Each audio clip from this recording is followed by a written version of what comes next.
আগামী 20 তারিখে সর্বশিক্ষার সঙ্গে যুক্ত সমস্ত কর্মীদের বেতন বৃদ্ধির ফাইল কার্যকর করার দাবিতে সমগ্র শিক্ষা মিশন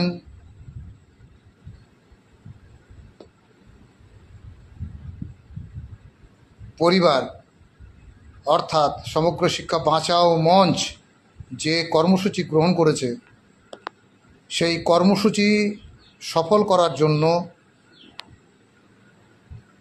স্বভাবতই তারা আহ্বান করবে, অর্থাৎ আমরা আহ্বান করছি সফল করার জন্য। অন্যদিকে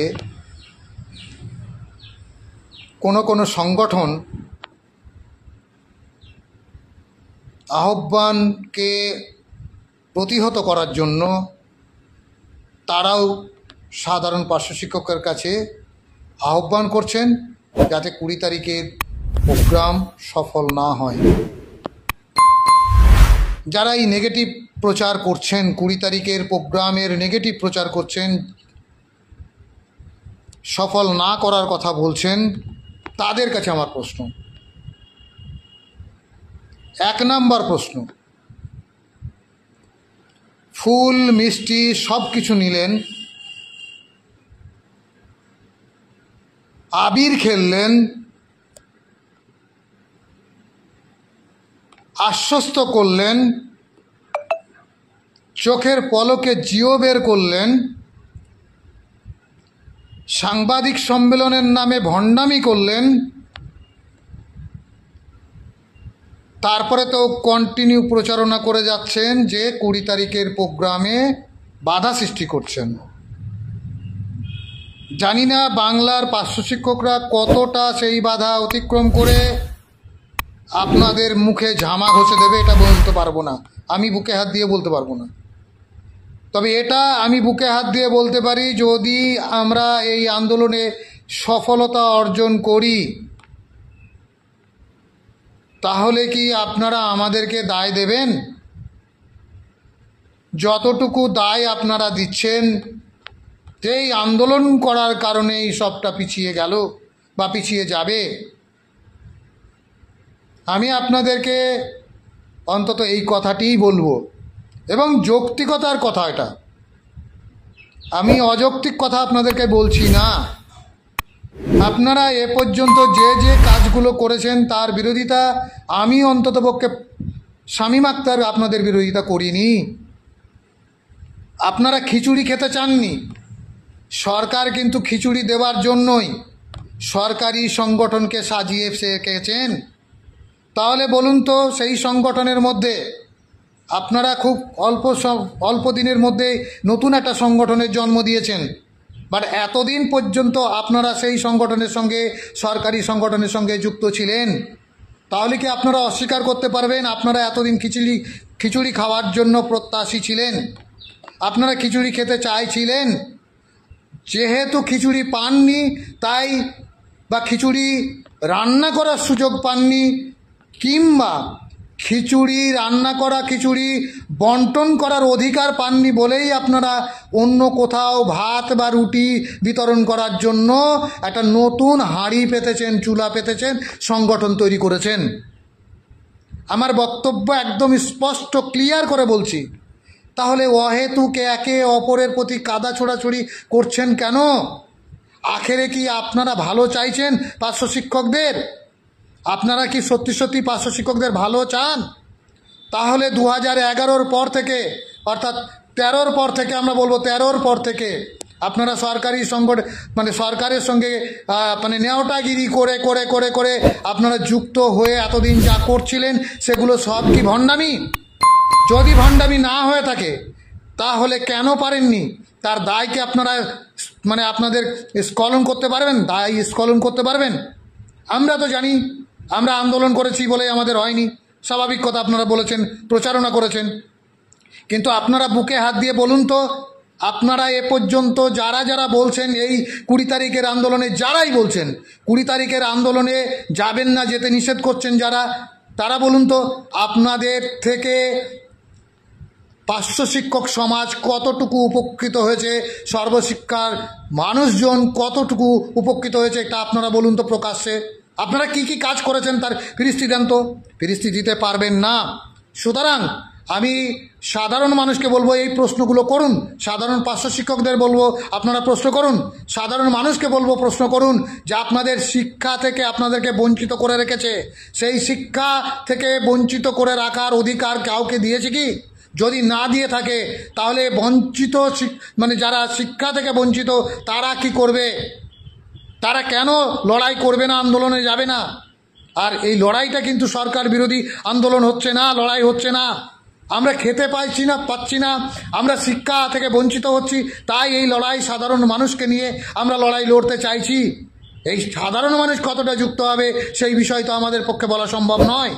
তাহলে আপনারা কেন এই রকম অহেতুকভাবে নিজেদের মধ্যে কাদা ছোড়াছুড়ি করছেন? 20 তারিখে নয় কেন? আর 20 তারিখের আগে যদি আপনারা জিও প্রকাশ করতে পারেন তাহলে আমরা 20 তারিখের প্রোগ্রামটা নেব না। আমাদের কি শখ জেগেছে? আমাদের কি নেতৃত্ব দেওয়ার এত প্রবল ইচ্ছা হয়ে গেছে? আমাদের কি টাকা ইনকাম করতে হবে? টাকা ইনকাম করতেই হবে এরকম কোনো ব্যাপার আছে নাকি? টাকা ছাড়া কোনো সংগঠন চলে কি?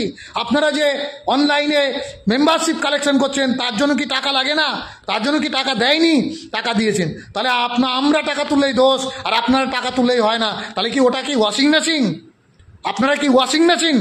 এই যে ওয়াশিং মেশিনের কথা বলছেন এগুলো বলবেন না, দয়া করে বলবেন না। কারণ যদি বলেন তাহলে অন্যায় হবে। কারণ প্রত্যেকটা ক্রিয়ার প্রতিক্রিয়া আছে, এটা হচ্ছে নিউটনের 3য় সূত্র। সুতরাং একটা জায়গায় তৈরি হবে। আপনারা যদি চান 500 শিক্ষকদের ভালো করতে তাহলে প্রত্যেকের কাজকে সম্মান দিতে শিখুন, সম্মান দিয়ে চলুন প্রত্যেকের। আমরা তো বলিনি আপনাদের সংগঠনকে কোনো রকমভাবে কোনো ইয়ে করিনি, আমরা তো চিনি না, আপনাদের সঙ্গে পরিচয় নেই। আপনাদের যিনি নেতৃত্ব দিচ্ছেন তার সঙ্গে আমার কোনো রকম কথাও হয় না। তাকে আমি তিনি আমার পূর্ব পরিচিত তেমনটাও নন, কিন্তু যারা তার পাশে রয়েছেন তারা কিন্তু আমার পূর্ব পরিচিত। তাদের ব্যবহার আমার ব্যবহারই আমার পরিচয় বহন করে। সুতরাং তাদের ব্যবহার তারা পরিচয় দিয়ে ফেলেছে। সুতরাং তারা যদি পরিচিত হয়ে থাকেন, তাদের যে দুর্ব্যবহার সেই দুর্ব্যবহারটা যদি আমি প্রকাশ্যে নিয়ে আসি তাহলে আপনারা কি ভাববেন যে না আমি মিথ্যা কথা বলছি? আমি প্রমাণ রেখেই কথা বলছি। 2011 সালে যখন ক্ষমতায় আসেন মমতা বন্দ্যোপাধ্যায়, এই সরকার যখন ক্ষমতায় আসেন তখন কি আমাদের জন্য কিছু করেননি? নিশ্চয়ই তারা রেকমেন্ডেশন করেছিলেন। সেই রিকমেন্ডেশন চিঠিকে আপনারা কেন গোপন করে রেখেছিলেন, চেপে রেখেছিলেন? আপনি, আনসার হোসেন, রমিউল ইসলাম, এরা কেন চেপে রেখেছিলেন? চেপে রেখেছিলেন আপনারা সদর্থক ভূমিকা নেননি। আপনারা চেয়েছিলেন যে শামীম আক্তারকে বাদ দিয়ে আপনারা তাদের দায়টাকে আপনাদের কাঁধে নিতে চান, আপনারা কৃতিত্বটাকে নিতে চান, তাই পারেননি। সেদিন পারেননি, তাই আর একজনকে তারপরে ভাড়া করে বহরমপুরে সেই চিঠিকে দিয়ে আসতেন। চিঠিগুলো কি প্রকাশ্যে নিয়ে আসবো আবারও? যদিও আমার সোশ্যাল হ্যান্ডেলে দেওয়া আছে, তবুও আপনারা কি যদি চান আবার নতুন করে বিতর্ক উস্কিয়ে দেবো? আপনারা অন্ততপক্ষে মুখটা বন্ধ রাখুন। যদি বন্ধ না রাখুন তাহলে কিন্তু প্রকাশ্যে এবার শুরু হবে এই যুদ্ধ। 20 তারিখে শুধু আমাদের খেলা নয়, খেলাটা হচ্ছে সার্বিকভাবে সমগ্র শিক্ষার খেলা। অফিস কর্মচারী থেকে শুরু করে সবাই বঞ্চিত, প্রত্যেকটা সেক্টর তারা সুফল পেল, আমরা পেলাম না। আমরা তো এই সরকারের দয়া দাক্ষিণ্যতাই চেয়েছি। আমরা কি সরকারের বিরুদ্ধে কোনো প্রোপাগান্ডা করেছি? সরকারের সঙ্গে কি আমরা কোনো রকম নেগোসিয়েশন করতে চাইনি? সরকার আমাদেরকে পাত্তা দেয়নি। কেন পাত্তা দেবে না? আপনারা ছিলেন তো। আপনারা পাত্তা কতটা তুলতে পেরেছেন? কতটা আমাদের দিদিমণির কাছে আপনারা পৌঁছাতে পেরেছেন? পারেননি কেন পৌঁছতে? তার দায় কার? তার দায় তো বিরোধী সংগঠনের নয়, সরকারি সংগঠনের দায়। সুতরাং সরকারি সংগঠন তার নিজের দায় স্খলন করার জন্য একে অপরের ওপর দোষারোপ করছেন। আর আপনারা যারা তাড়িয়ে উপভোগ করছেন ভেড়ার মতো, যারা আপনারা বলছেন যে 20 তারিখের প্রোগ্রামে নয়, কেন 20 তারিখের প্রোগ্রামে যাবেন না কেন? এটা বলুন। 20 তারিখের প্রোগ্রাম আপনার নেই, খিচুড়ি খেতে হবে। সমগ্র শিক্ষার সাথে যারা সমগ্র শিক্ষার পয়সা খায়, যারা সমগ্র শিক্ষার পয়সা বেতন নেয়, তারা প্রত্যেকে, এবং সরাসরি যাদের জিও হয় তারা প্রত্যেকেই যাবেন। আমি বলবো তাদেরকে যেতে অনুরোধ করব। আর আমরা লড়াই করব, 500 শিক্ষকরা লড়াই করবে, অন্যরা ভোগ করবে, এটা হতে পারে না, এটা দীর্ঘদিন ধরে চলতে পারে না। সুতরাং সেই কারণেই সমগ্র শিক্ষা মিশন পরিবারকে বলা হয়েছে। আর যিনি বলছেন পরিবার মানে একটা কেতন, তিনি তার কীর্তনটা বন্ধ করুন। তিনি দেখুন অ্যামেন্ডমেন্ট হয়ে যাওয়ার পর আর কোনো কিছু আসে না, সুতরাং অ্যামেন্ডমেন্টটাই সংবিধানের সংশোধনীটাই কার্যকর হয়। আইন যা আইন, সবার জন্য আইন, সুতরাং আপনার জন্য আলাদা হবে, আমার জন্য আলাদা হবে তেমনটা নয়, কিন্তু সেই সুযোগ নেই। সুতরাং আপনিও সাবধান হয়ে যান। আপনি যদি সাবধানতা অবলম্বন না করেন, অচিরেই পার্শ্ব শিক্ষক সমাজ আপনার ভণ্ডামিটাও খুলে ফেলবে। সুতরাং এই জায়গায় দাঁড়িয়ে আমি আর বেশি কিছু বলছি না। আপনারা প্রত্যেকেই শিক্ষক মানুষ, আপনারা শিক্ষিত মানুষ, সচেতন মানুষ, আপনারা বুঝবেন। আমি কাউকে অহংকারবশত কোনো কথা বলছি না, কাউকে ঈর্ষান্বিতভাবে কোনো কথা বলছি না। আমি বলছি অহেতুক নিজেদের মধ্যে কাদা ছোড়াছড়ি না করে, কাটাছেঁড়া না করে অন্ততপক্ষে প্রত্যেকে তার দায়িত্ব সহকারে নিজের ভূমিকা পালন করুন।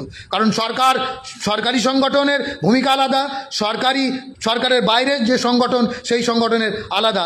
আমরা আপনাদেরকে কি করব, কাজ করতে সাহায্য করব, আপনারা সেই কাজটা বের করে নিয়ে আসবেন। এটাই হওয়া উচিত, এটাই হোক, এটাই সবাই মেনে নেবেন। তাহলেই বুঝতে পারবেন যে আপনার উন্নতি হচ্ছে, সমগ্র শিক্ষার উন্নতি হচ্ছে। সর্বোপরি যাদের জন্য উন্নতি করার চেষ্টা করছেন সেই পার্শ্ব শিক্ষকদের উন্নতি হবে। এই বলে সকলকে অভিনন্দন জানিয়ে আমি আমার বক্তব্য শেষ করছি। ধন্যবাদ।